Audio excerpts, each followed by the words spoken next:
So today I wanted to go over some basic spices and seasonings with you because I'm always in the kitchen, I'm experimenting, I like using recipes, and I like putting my own twist on things too. So here are some basic seasonings that you should have in your pantry and the seasonings that I use a lot in my recipes.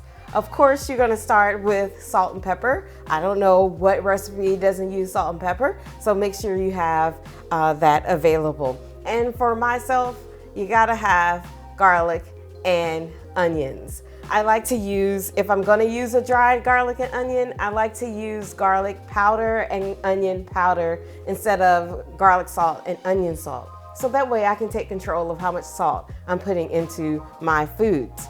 So then there are your herbs. I like to use thyme and oregano. I use these a lot for chicken or fish or even like lamb or beef. They are pretty strong flavors, so I pair them with foods that can take that much punch.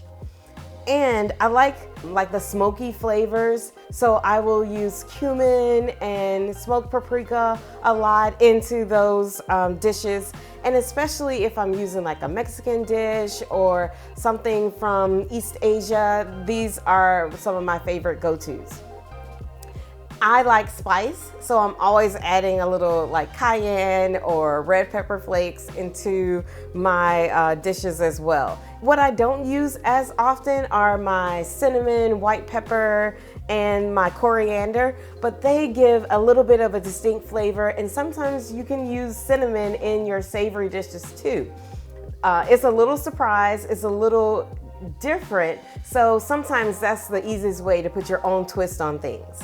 And of course, you have your own season, all your blends, your all-purpose seasonings. I'm from Maryland, or I live in Maryland now, and we have Old Bay. And when I lived in New Orleans, there was Tony Chachere's, and your region may have its own blend that it's known for as well. And then there's like Lowry's.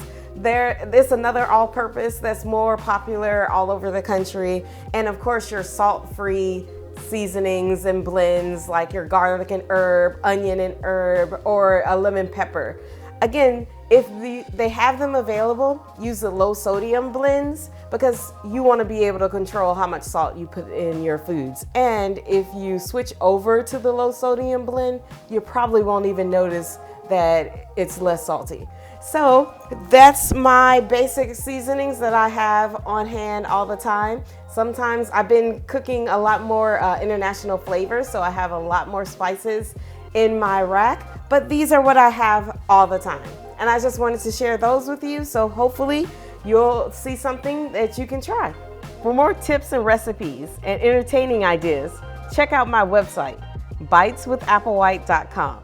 And don't forget to subscribe so you won't miss an episode.